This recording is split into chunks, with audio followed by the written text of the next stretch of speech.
이사야 2장과 3장은 그 유다의 심판을 말합니다. 이제 하나님의 심판을 다루고 있죠. 2장과 3장이 심판입니다. 그런데 이제 이 심판 속에서 하나님의 어떤 사랑의 역사하심을 이사야가 쭉 이렇게 우리에게 보여주고 있는데, 하나님의 심판을 말씀을 하시면서 1장 9절부터 나오는 그 이사야서의 아주 중요한 신학 사상이 쭉 이렇게 흐르고 있습니다. 그것이 바로 뭐냐면 남은 자 사상입니다. 남은 자 사상. 이 남은 자를 또 다르게 말하면 구루터기라고 그래요. 구루터기. 하나님이 심판을 하시는데 완전히 뿌리째 뽑아버리는 것이 아니라, 하나님께서 위에는 좀 잘라질지 몰라도, 위에는 좀 배임을 당할지 몰라도 뿌리는 남겨주신다는 거예요. 이게 이제 하나님께서 말씀하시는 사랑의 모습인데, 왜냐하면 뿌리가 남아있으면 언젠가 다시 거기서 싹이 나옵니다. 이번에 이제 저쪽 강원도 쪽에서, 강원도인가요? 화재 사건이 있었잖아요. 그래서 산불이 나서 엄청나게 많이 화재가 나서 탔습니다만은, 타버려버린 그 대지 위에 또다시 싹이 나오는 거예요. 이제 그런 것처럼 역사 속에서 이제 이렇게 하나님의 심판의 메시지가 쭉 이렇게 증거가 되고 선포가 되는 그 속에서 하나님께서 남은 자를 하나님께서 남겨놓으신다 이 말이에요. 그래서 1장 9절도 봐 이제 그 내용이죠. 하나님이 남겨주지 않으셨다면, 생존 살 수 있도록 남겨주지 않으셨다면 우리는 소돔과 고모라처럼 되었을 것이다. 이제 그 내용이 1장 9절이거든요. 근데 이것이 로마서로 가서 보시면, 로마서도 이제 남은 자 사상, 구루터기의 이 사상이 그대로 로마서 속에서도 이제 그대로 드러나고 있는데, 거기 이제 이사야가 말하듯 유다의 모래알 같은 많은 사람이 있다 할지라도 그 중에 하나님께서 남은 자만 하나님이 구원하신다. 그 남은 자의 신학 사상이 로마서까지 같이 이어지게 됩니다. 오늘 이제 로마서 이사야 4장으로 가서 보시면, 그 하나님이 그 남은 자를 어떻게 회복하시고 어떻게 그들을 사랑하시는가 라고 하는 것을 우리에게 보여주고 있는 것이 이사야 4장입니다. 이 4장 속에서 우리에게 이제 하나님에 대해서 몇 가지로 우리에게 말씀을 하시고 있습니다. 첫째로 어떤 하나님이냐면 심판하시는 하나님. 이게 이제 이사야 4장에서 등장하고 있는 하나님의 모습이에요. 1절을 보실까요? 그날에, 이 그날은 무슨 날이냐면 심판날입니다. 1절의 그날과 2절의 그날이 달라요. 1절의 그날은 심판하시는 날이고 2절의 그날은 회복하시는 날입니다. 날은 날이지만 틀리다 그 말이에요. 그래서 1절에 심판하시는 그날에 참 기가 막힌 상황이 1절에 기록이 되어져 있습니다. 7 여자가 한 남자를 붙잡고 있습니다. 머릿속에 한번 상상을 해보세요. 7 여자가 한 남자에게 지금 붙어서 말을 하기를, 우리가 우리 떡 먹고 우리 옷을 입으리니, 다시 말해서 당신에 대해서 전혀 무엇도 요구하지 않을 터이니까 그 이야기예요. 우리 스스로가 먹고 스스로가 모든 의식주 문제를 해결할 터이니 다만 한 가지 소원이 있습니다. 그것은 당신의 아내로 내가 부름 받게 하여 주옵소서. 무슨 얘기예요? 지금 나 좀 시집가게 해달라 그 말이에요. 기가 막힌 이제 모습을 1절에서 기록을 하고 있는데, 그러면서 하는 말이 우리가 수치를 면하게 하라 하리라. 이게 아주 비참한 상황을 여기서 지금 소개를 하고 있습니다. 왜 이렇게 됐을까? 2장과 3장에서 그들의 교만과 사치에 대해서 하나님이 심판을 하신 거예요. 심판을 하심으로 말미암아 남자들이 전쟁터에 나가서 다 죽은 거예요.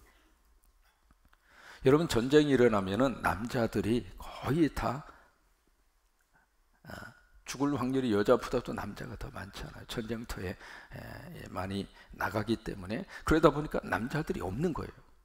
여자는 많죠, 남자는 적은 거예요. 그러다 보니까 여자 7명이 남자 한 사람을 붙잡고 지금 이런 식으로 지금 애원하는 모습이 성경에 기록이 되어져 있는 거예요.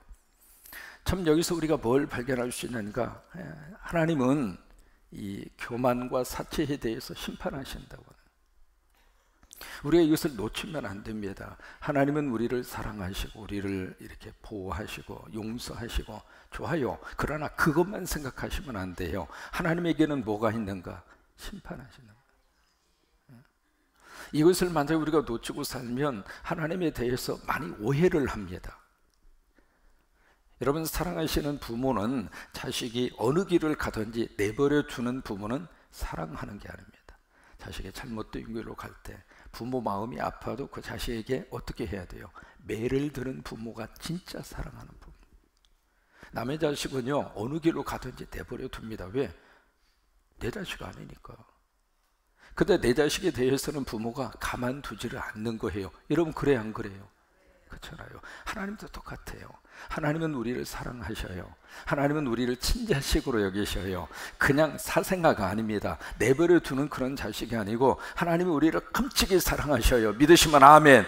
그렇기 때문에 그 자식이 지옥으로 가는 것을 하나님이 두고 볼 수가 없는 거예요. 그렇게 매를 들기도 하고 심판하시기도 하고. 그 순간에 맞는 자식이 아픕니까? 때리는 부모가 아픕니까? 그래요. 근데 그 심정을 자식은 잘 몰라요. 언제 알아요? 내가 자식 길러봐야 알아요. 그런 것처럼 하나님이 이 심판하실 수밖에 없는 하나님의 심정을 우리는 잘 몰라요. 근데 하나님은 심판을 통해서라도 하나님의 자녀들을 살리고 싶은 거예요. 그래서 심판하시는 거예요. 그래서 1절 이 말씀이 이런 상황들이 일어날 수밖에 없는 원인 제공을 누가 했는가? 유다의 백성들이.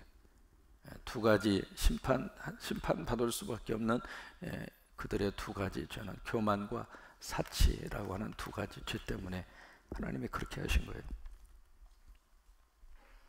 사람이 참 가난할 때는 죄를 그렇게 많이 범하지 않습니다. 먹고 살기 힘들고 가난하잖아요. 그러면 죄 지을 시간도 없어요. 그냥 먹고 살아야 되기 때문에.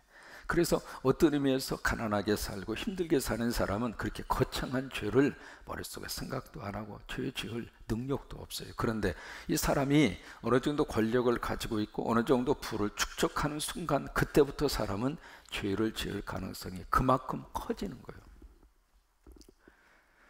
넘어져 있을 때는 참 우리들이 하나님 앞에 겸손하게 살 수 있는 가능성이 참 많아요. 그러나 우리가 승승장군 올라갈 때 교만할 수 있는 가능성이 가장 많은 거예요.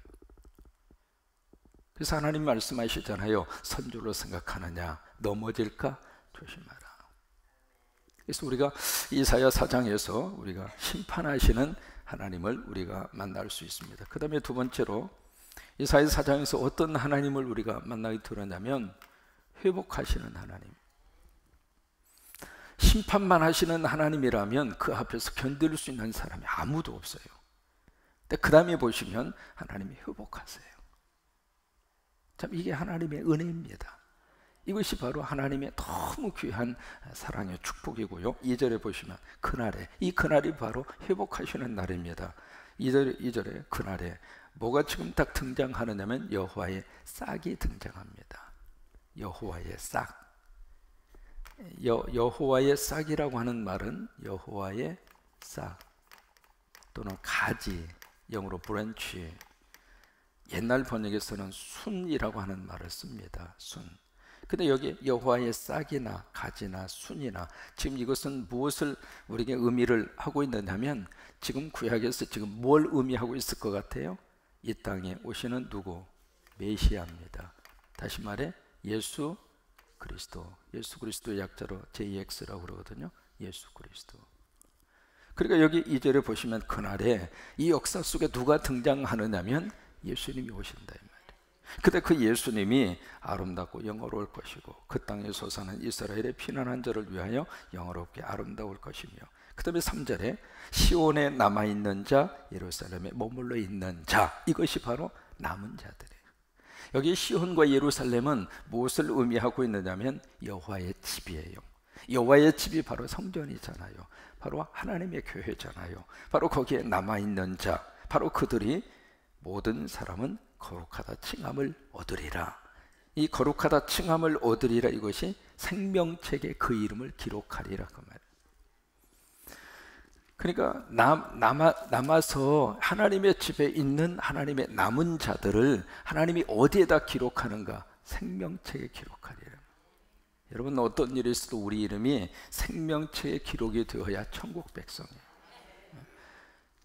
근데 그것을 기록하리라. 그 거룩하다 칭함을 얻으리라. 그러니까 누가 거룩하다고 그렇게 해 주시는가? 하나님이 거룩하다고 하신다 이 말. 내가 거룩해서 거룩한 거 아니에요. 우리는 하나님 앞에서 끊임없이 이 거룩을 향하여 나아가고 있습니다만은 거룩할 수 있는 어떤 능력이라든지 거룩할 수 있는 마음의 어떤 그 자세라든지 그런 것들이 그렇게 강하지 않습니다. 그래서 우리 생각 속에 거룩보다는 이 부패와 그리고 죄악의 길로 더 많이 우리들이 달려갈 수밖에 없는 그런 속성을 가지고 있는데, 그 거룩하게 칭함을 얻으리라. 누가 거룩하게 해 주시는가? 하나님이 거룩하게. 하나님이. 왜? 회복을 해서. 4절에 보시면 이는 주께서 심판하는 영과 소멸하는 영으로 시온의 딸들의 더러움을 어떻게 해요? 씻어주세요.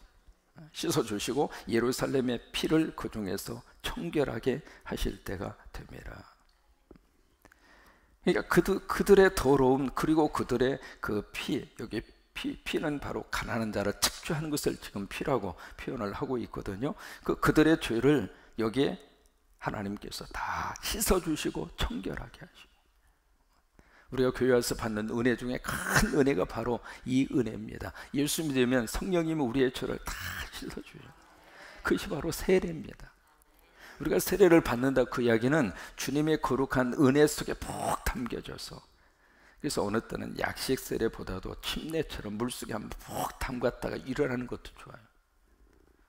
침례교회에 가서 보시면은 우리하고 조금 교회당 구조가 조금 달라요.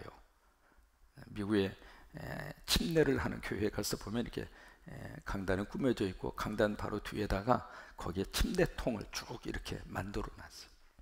그래서 이제 이쪽에서 들어와서 이쪽으로 나가도록 계단식으로, 그리고 거기에 큰 목욕탕처럼 이렇게 해놓고 앞에를 투명 유리로 다 이렇게 해놨습니다. 침례를 받을 때 그것을 볼 수 있도록.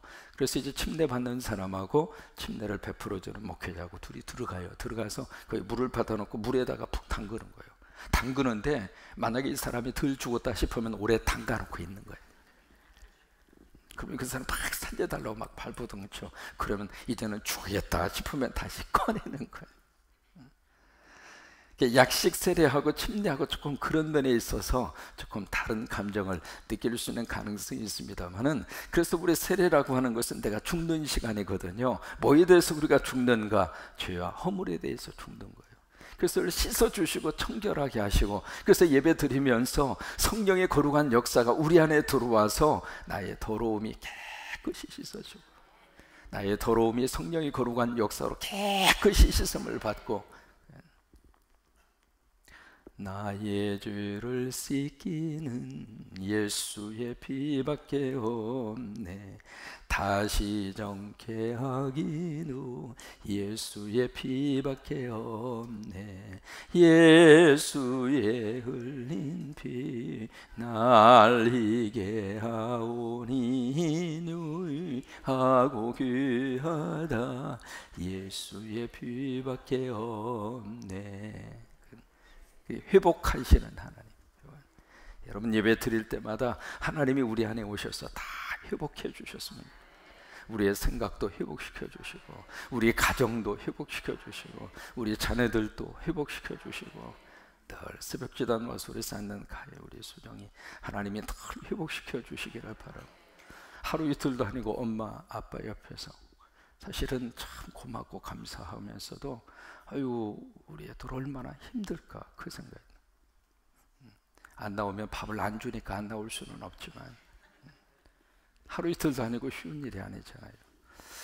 어쨌든 이 재단에 와서 이렇게 새벽 예배 드리는 여러분 하루하루마다 다 만나 주셔서 낙심된 마음도 하나님이 회복시켜 주시고, 경제력도 회복시켜 주시고, 가정의 웃음꽃도 하나님이 터뜨려 주시기를 바라고, 그 다음에 세 번째로 어떤 하나님을 여기 더 말씀을 하시고 있느냐면 사랑하시는 하나님. 사랑하시는 하나님. 그게 이제 5절입니다.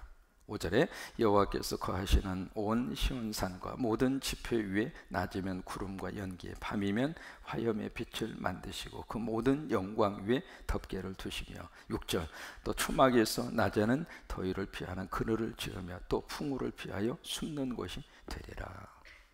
여기 이제 하나님이 이제 출애굽에서 우리가 만날 수 있는 하나님의 두 가지의 모습인데, 낮에는 뭐가?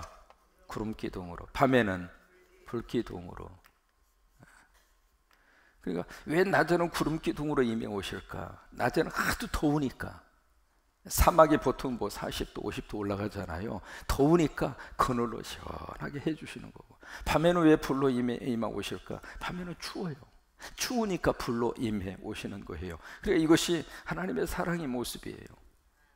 때로는 구름처럼 오셔서 우리를 덮어주셔서 낮에 더위가 우리를 상하지 못하도록, 때로는 불로 우리에게 오셔서 추위에 우리들이 떨지 아니하도록 하나님이 사랑의 불로 우리를 쬐어주시고, 이게 이제 출애굽의 백성들에게 나타나신 하나님의 거룩한 모습인데, 그 하나님의 모습이 바로 어떤 하나님이시냐면 사랑의 하나님. 그래서 이게 그늘이 되신다라고 하는 이것이 그 저기로 말하면 쉘터예요. 쉘터. 우리 쉘터라는 말을 하잖아요. 은신처라고 하는 그런 뜻이잖아요. 그러니까 쉘터, 하나님이 사랑하시는 이 하나님이 진정한 우리 인생의 쉘터라고 하는 거예요. 쉘터. 시편 121편 5절 6절에 보시면 그렇게 말씀하시잖아요. 여호와는 너를 지키시는 자라. 하나님이 너를 지키시는 자라. 그게 바로 뭐냐면 축구로 말하면 하나님이 골키퍼라 그 말이에요. 하나님이 골키퍼 하시면 골 들어갈 수 있겠어요? 다 막아주시잖아요. 그런 것처럼 이 하나님의 이 모습이 사랑의 하나님으로. 그래서 이사야 4장에 세 가지 하나님의 모습을 우리에게 표현을 해주고 있는 거예요. 첫째는 어떤 하나님? 두 번째는, 세 번째는 사랑의 하나님. 사람은 이 하나님의 사랑을 먹어야 사람이 살 수 있어요. 이 사랑을 먹지 않으면 사람이 살 수가 없습니다. 근데 이 하나님의 사랑을 먹는 사람은 참 그 삶의 환경 속에서도 환경을 딛고 일어설 수 있는 힘이 생겨요. 하나님의 사랑을 충분히 받고 사는 사람은 벌써 당당해요. 주눅들지 않아요. 없을 수도 있고 아플 수도 있고, 사람은 누구나 다 그래요. 그거는요, 어떤 사람은 그렇고 어떤 사람은 그렇지 않고, 안 그래요. 똑같아요. 목회하면서 뼈저리게 느끼는 거 있습니다. 저 집은 아무 걱정이 없겠지. 안 해요. 가까이 가서 보면 그 집은 그 집 나름대로도 눈물이 있고 걱정이 있고 기도 제목이 있고 다 있어요. 그래야 하나님 의지하고 살거든요, 사람이. 그런데 그런 속에서도 하나님의 사랑을 받는 사람은 그 속에서도 절대로 기죽지 않아요. 왜? 하나님이 우리를 사랑하시니까. 그 하나님의 사랑 속에 사는 사람은 당당하단 말이죠. 마치 어린 꼬마아이가 자기보다 덩치가 큰 녀석하고 한바탕 붙어서 꽝 걷어차고 와요. 왜? 자기 뒤에 아빠가 떡 버티고 있으니까. 아빠 때문에 그런 힘이 나오는 것처럼 하나님의 사랑을 받는 사람은 그 사랑 때문에 힘있게 살아갈 수 있어요. 미국의 배우 중에 섹스 심볼로 전 세계 남성들의 마음을 훔친 배우 한 사람을 꼽으라면 여러분 혹시 누군 줄 아세요? 마릴린 먼로라고 하는 사람. 그 사람이 전 세계 남성들의 마음을 이렇게 사로잡은 섹스 심볼이잖아요. 그래서 거의 남성들, 특히 군대에 있는 사람들, 젊은이들 책상 앞에 가면 꼭 마릴린 먼로 사진이 꼭 하나씩 다 붙어 있었잖아요. 뭐 지금이야 없지만 옛날에는 다 하나씩 붙는 그 사람의 이거 이 사진이 있잖아요. 그 유명한 사진. 뉴욕에 이제 지하철의 밑에서 swag 지나가는데 지하철에 지나가면서 거기서 바람이 이렇게 나요. 그게 그 환풍기예요, 바로. 마릴린 먼로가 이렇게 서 있는데 지하철이 팍 지나가니까 환풍기에서 바람이 확 하고 올라온 거예요. 올라오는 순간에 그 스커트가 위로 올라갔잖아요. 올라가는데 그것을 이렇게 하느라고 이렇게 했는데 그 모습을 기가 막히게 사진 기자가 찍은 거예요. 그래서 그 사진 다 책상 위에다 붙여놓고, 그랬던 사람이 마릴린 먼로라고 하는 그 사람인데, 이 여자가 1962년 8월 5일 37살, 한참 그 나이잖아요. 캘리포니아 자기 집에서 죽은 상태로 발견이 돼요. 도대체 마릴린 먼로가 왜 죽었을까? 그 사인을 쭉 이렇게 추적해서 하고 있습니다만, 지금도 이제 아직도 풀리지 않는 미스테리가 있습니다만은, 그 당시에 경찰은 마릴린 먼로가 수면제 과다 복용으로 죽었다, 그렇게 결론을 내렸어요. 37살밖에 먹지 않는 이 사람이 전 세계 가장 어떤 의미에서 호화로운 그 여배우였잖아요. 근데 그런 여배우가 가장 불행한, 가장 비참한 삶으로 인생을 끝낸 거예요. 마릴린 먼로가 했던 말이 있습니다. 충격적인 말을 했어요. 나는 일생에 단 한 번도 행복한 적이 없었다. 아니, 존 F 케네디하고도 사랑을 나누었던 사람이잖아요. 아인슈타인하고도 사랑을 나눈 사람이 마릴린 먼로예요. 아니, 그런 사람들하고 사랑을 하고 그렇게 많은 부를 가지고 그런 명예를 가지고 그런 남성들의 마음을 사로잡았던 그 여자가 내 인생에 다 한 번도 행복한 적이 없었다. 사람은 하나님의 사랑을 받아야 행복합니다. 땅의 사랑을 가지고서는 행복을 채워줄 수가 없는 거예요. 그래서 하나님의 사랑을 우리가 충만히 받을 때, 그럼 언제 하나님 우리를 사랑하시는가? 주 안에 있을 때, 예수 안에 있을 때 하나님 우리에게 사랑을 쏟아부어 주세요. 이런 그 은혜가 넘치기를 주의 이름으로 축원합니다. 정리합니다. 2장과 3장에서 하나님이 심판하십니다. 심판한 그 속에서도 하나님이 남아놓은 자가 있었어요. 마치 노아의 그 물로 홍수로 심판하시면서도 노아의 8가장을 남겨주신 것처럼 하나님이 남아놓은 사람, 남겨놓은 사람이 있어요. 오늘 이 시대의 남은 자는 바로 여러분들이에요. 새벽에 깨어서 기도하는 여러분이 이 시대의 남은 자예요. 그러면서 이들을 하나님이 어떻게 하시는가? 심판하시면서도 회복하시고, 그리고 뭘 하셔요? 사랑하셔요. 오늘도 주 안에 있으므로 이 사랑이 충만한 하루가 되시기를 주의 이름으로 축원합니다.